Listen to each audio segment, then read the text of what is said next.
got now firmly in the slipstream behind my cart, Wesley Fox. So second and third place, going to be able to fight this out amongst themselves. It's a big gap back to Jonathan Mortimer, some 7 seconds, and so Wesley Fox has got the luxury of being able to pick his moment when he challenges Mike Hart as the pair of them picking up the spray as they accelerate through Clark Curve onto the Brandon Straight and into the 8th lap of this race. We've still got 12.5 minutes left on the clock as they close up under braking. Wesley Fox, the rear of the car, just switching as he plunges down the hill in Paddock Hill Bend in pursuit of the black car immediately ahead of him of Mike Hart. This is a good run through Paddock from Wesley Fox. He's going to challenge for second as they climb the hill towards Druitt. And is he going to go through? Well, no, Mike Hart gives him racing room, and he's actually going to slither out a little bit wide there, is Mike Hart. Does he get the car and turn back in just in time? Yes, he does. So they come down the hill towards Graham Hill Bend, and Mike Hart possibly taking advantage of the wet line around the outside of Druitt. Just find enough grip, but Wesley Fox is now very, very firmly here in the wheel tracks of Mike Hart, and he's going to go around the outside into 13th with Wesley Fox. That's a brilliant manoeuvre, he makes it stick. Through he goes. That is absolutely sensational run from Wesley Fox to claim second place from Mike Hart. So Mike Hart, who is a stability control calibration engineer, whatever that means. He's certainly using stability control at the moment at the wheel of that number 11 car, as he now will take his turn to try and re-challenge Wesley Fox as they break again towards Paddock Hill Bend.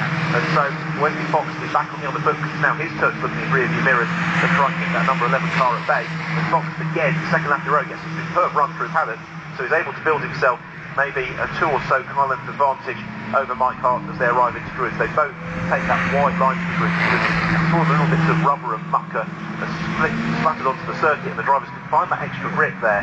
And again, Wesley Fox doing the same for Graham Hill Bend, moving well clear of the conventional racing line. That's where they find the grip. It looks as if they're taking some quite straight racing lines, but in the wet conditions, the racing line itself is often where there's a little bit more, a little bit of fluid. You've got that sheen of rubber on the surface, which makes it very, very slippery indeed.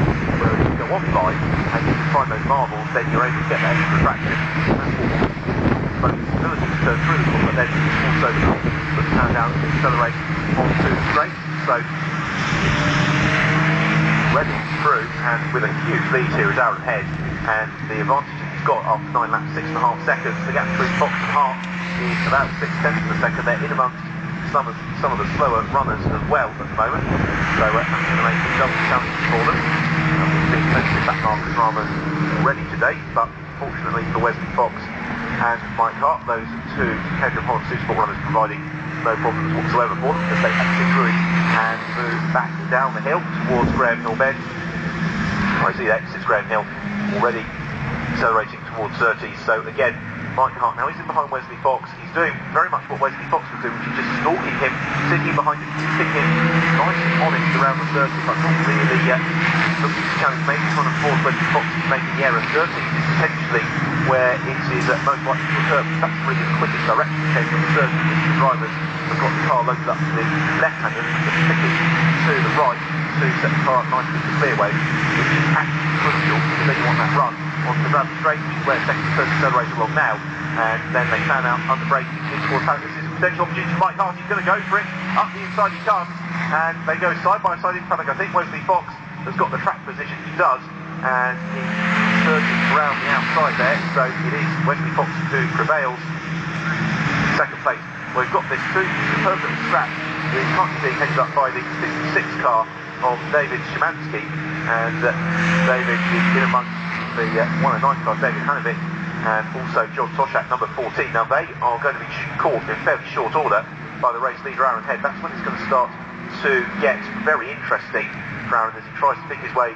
It's one thing to pick your way past back markers who are running on their own. It's quite another if you've got a group of them having their own race, and they're not necessarily going to be looking in their rearview mirror, or certainly not looking there to anticipate the race leader coming through. So this is the challenge that now faces Aaron Head as he sprints through. This is to complete 11 laps. We've got fractionally over 8 minutes left on the clock, so we're at 6/3 race distance more or less as Aaron Head turns through. How he's able to clear the first couple of those cars without too many problems. I think in terms of actually shaking out the battle, it's more likely to be both the second and third, which may be slightly delayed by the back markers. Aaron Head has got enough of a buffer at 7.3 seconds that he can really pick and choose his moments where he's going to try and make those manoeuvres through into lead the race, whereas with Wesley Fox and Mike Hart, as they're busy fighting position themselves, then they can't be quite in both directions, so they plunge down towards Graham Hill bend once more. It's Carlo Brewer who is being lapped in turn by Paul Mortimer in car 45, and so Brewer, I think, not particularly relishing these conditions, whereas Wesley Fox so committed through, so he's find that grip there, and Mike Hart, much the same. Aaron Head in the lead, he's just his way through. Next car he's going to come onto the tail of, and in fact he's going to go past the number 14 machine of John Tavjak, who is going for a manoeuvre of his own right, and this is a little bit challenging possibly for Aaron Head when he takes two of those back markers in one fell swoop into Caterham bend. That's when we saw it all go a little bit wrong for David Robertson in the Caterham Academy race, and I think that shows that the experience of the season racing for you, because the Caterham Motorsport League Championship after the class of 2010 in the Autosport Caterham Academy, and that year's racing under their belt, putting at the moment a very good effect. So through that gate of back markers is the race leader Aaron Head in car 19. Now he's away from the car in second place, so through Graham Hill now.